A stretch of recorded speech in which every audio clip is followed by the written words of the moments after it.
మనుషుల కోసం వెలుగును తెచ్చారు.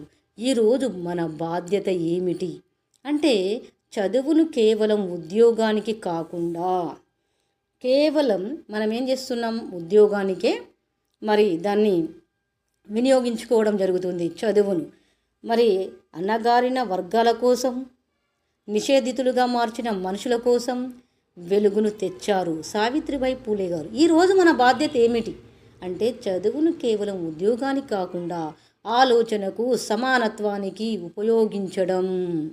అంటే ఒక ఉద్యోగానికే కాదు, మంచి మంచి ఆలోచనతోటి, మంచి సమానత్వంతో, మంచి మనసుతోటి ఈ చదువును ఉపయోగించాలనే ఉద్దేశంతో సావిత్రిబాయి గారు మరి ఒక మహిళ కోసమే కాదు, అణగారిన వర్గాల కోసం, నిషేధితులుగా మార్చిన మనుషుల కోసం వెలుగును తెచ్చినటువంటి సావిత్రిబాయి పూలే గారు మరి ఆమె పుట్టినరోజు సందర్భంగా జనవరి 3న టీచర్స్ డే జరుపుకోవాలని మరి అందరము భావించడం జరుగుతుంది. మరి ప్రియమైన విద్యార్థులారా, మహిళా ఉపాధ్యాయునులారా, తప్పకుండా ఈ వీడియోను చూసి లైక్ చేసి సబ్స్క్రైబ్ చేయండి.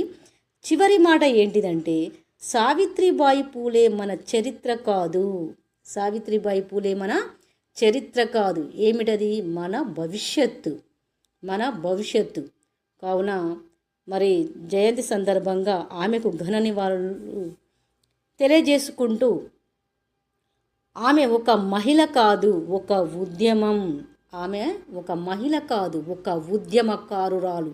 ఈరోజు మీరు చదువుకుంటే కారణం ఆమెనే. ఈరోజు చదువుకుంటే కారణం ఆమెనే. రాళ్ళు తిన్న మహిళ మనకు అక్షరాలు ఇచ్చింది. రాళ్ళు తిన్న మహిళ ఎవరు? సావిత్రిబాయి పూలే గారు కదా. రాళ్ళు తిన్న మహిళ మనకు అక్షరాలు ఇచ్చింది.